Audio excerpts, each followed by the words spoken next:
Hello, Senator Feinstein. My name is Naila Thompson. I'm an internal medicine physician who was born and raised in San Francisco and completed my internal medicine residency at Alameda County Medical Center in Oakland.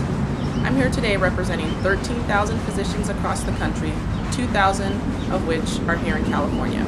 Our members are very passionate about healthcare reform, and they feel it's really important that you hear our personal experiences about how the healthcare system is failing our patients. We don't have what our patients need in a primary care setting or in a hospital setting. We don't have the resources to give them to supply them with the adequate care that somebody who had health insurance or had adequate health insurance would have.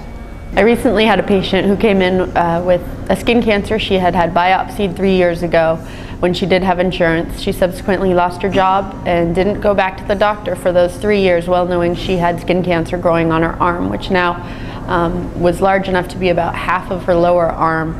Now 3 years later, she is going under extensive radiologic studies and potentially chemotherapy to treat a skin cancer that could have been easily treated 3 years ago without any of those complications. I would say every single time I'm on call, I admit at least one person who is there because of a preventable interruption in the treatment of a chronic condition or the inexcusable failure to diagnose an obvious chronic condition because they don't have health care or they don't have health insurance or they lost their insurance or they couldn't get their meds. I have a lot of patients who are worried about the cost of care and the cost of follow-up. So it's care that we think is necessary as healthcare professionals, but even in a county system, even in a safety net system, it's difficult for a lot of our patients to afford clinic visits and medications and laboratory tests that help us as doctors care for them as patients.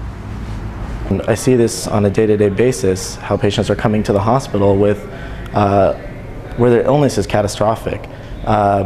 Whereas I could have been seeing these patients in my clinic, preventing them from going to the emergency room.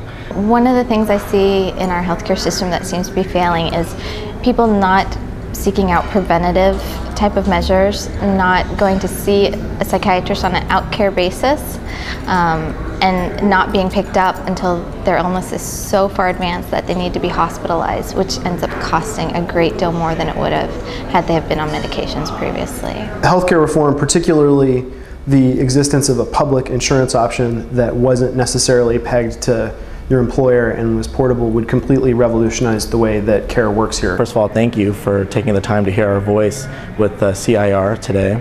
I also wanted to thank John Murray for meeting with us this past week. We had a chance to sit down with him and kind of share some of our more personal stories of some of our patients with him.